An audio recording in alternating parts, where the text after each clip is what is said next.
আধার card related ছোট্ট একটা video, তাই সকলকে শেষ পর্যন্ত দেখার জন্য অনুরোধ করছি। ভারতের প্রত্যেকেরই আধার কার্ড রয়েছে।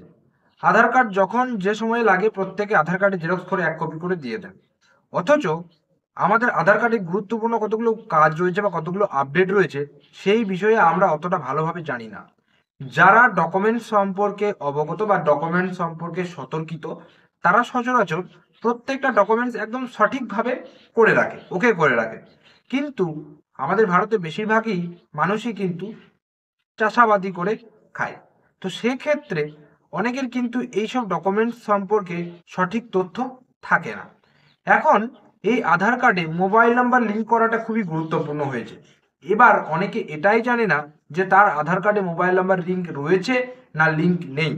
যদি বা লিঙ্ক থাকে তাহলে সেক্ষেত্রে কোন মোবাইল নাম্বারটা লিঙ্ক রয়েছে, আর যদি লিঙ্ক না থাকে কোথায় লিঙ্ক করব, সেই সমস্ত বিষয় যে সমস্যাগুলো সেটা নিয়ে আজকের এই ভিডিওতে আমি কিছু বলবো। খুবই গুরুত্বপূর্ণ ভিডিও, ভিডিওটা একটু দেখুন, বেশি লম্বা হবে না।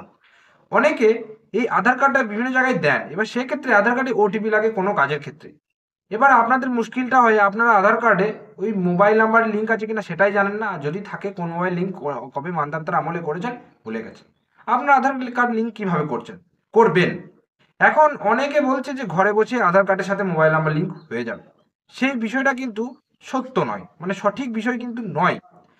আপনাদের আধার কার্ডে যদি মোবাইল নাম্বার লিঙ্ক না থেকে থাকে, আপনার খুবই দরকার। আমি বুঝতে পারছি যে আপনার কোনো কাজের ক্ষেত্রে আধার কার্ডে যে মোবাইল নাম্বার লিঙ্ক আছে রেজিস্টার্ড নাম্বার, সেই নাম্বারে ওটিপি আসবে। এবার সেটা আপনার লাগবে, কিন্তু সেক্ষেত্রে আপনি সমস্যায় পড়ে গেছেন। তো আপনাকে বলে রাখি একটা স্পষ্ট ক্লিয়ার কাট কথা, ঘরে বসে আধার কার্ডের সাথে মোবাইল নাম্বার লিঙ্ক হবে না।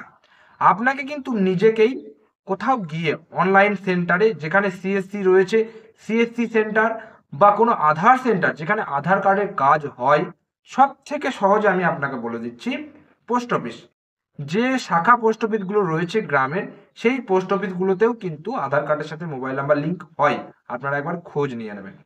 এবং সিএসসি যুক্ত যে অনলাইন সেন্টারগুলো বা কোনো আধার সেন্টার যেখানে রয়েছে, সেখানেই একমাত্র আপনারা কিন্তু আধার লিঙ্ক করতে পারবেন। আধার কার্ড লিঙ্কের বেশি সময় লাগে না, উইদিন 72 আওয়ার্স বা 3 দিনের মধ্যে কিন্তু আপনার আধার কার্ড লিঙ্কটি হয়ে যাওয়ার কথা।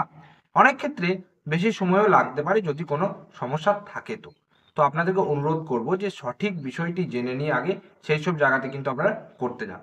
এবার আসি চার্জের কথা, কত চার্জ লাগে এই আধার লিঙ্ক করতে গেলে। তো আধার কার্ডের সাথে মোবাইল নাম্বার লিঙ্ক করতে গেলে সচরাচর সরকারি যে মূল্য সেটা হচ্ছে 50 টাকা। 50 টাকা চার্জ লাগে। কিন্তু যদি আপনি কোনো অনলাইন সেন্টারে করতে যান, সেক্ষেত্রে হয়তো আরো 50 টাকা বেশি নিতে পারে। এবার সেখানে কত নেবে সেটা কিন্তু সম্পূর্ণ তাদের ব্যাপার। সরকারি নিয়ম অনুযায়ী 50 টাকা চার্জ, যেখানেই আপনি করান না কেন আধার কার্ডের সাথে মোবাইল নাম্বার লিঙ্ক। তাই এই যে ঘরে বসে আপনার আধার কার্ডের সাথে মোবাইল নাম্বার লিঙ্ক হয়ে যাবে, এই বিষয়টি থেকে দূরে থাকুন। এবং আপনার যদি আধার কার্ডের সাথে মোবাইল নাম্বার লিঙ্ক খুবই দরকার, সত্যি করেই দরকার, এখন আধার কার্ডের সাথে মোবাইল নাম্বার লিঙ্ক না থাকলে কোনো মানে গুরুত্বপূর্ণ কাজগুলো হওয়া সম্ভব নয়। তো সেক্ষেত্রে আপনি কিন্তু লিঙ্ক করে রাখুন, একটা সচল মোবাইল নাম্বার লিঙ্ক করে রাখুন এবং লিঙ্কটা করে আসুন কোনো আধার সেন্টারে গিয়ে, কোনো সরকারি পোস্ট অফিসে গিয়ে বা কোনো সিএসসি সেন্টারে গিয়ে। সহজেই হয়ে যাবে, মাত্র 50 টাকা খরচ হবে। এটাই ছিল আজকের এই ভিডিও। এবং এই ভিডিওটি একটু বেশি করে শেয়ার করে দিন সেই সমস্ত ব্যক্তিদের কাছে যারা কোনো ডকুমেন্ট সম্পর্কে বেশি কিছু মানে আপডেট নয় বা বেশি কিছু জানে না। ঠিক আছে, তাদেরকে একটু শেয়ার করার জন্য অনুরোধ করুন।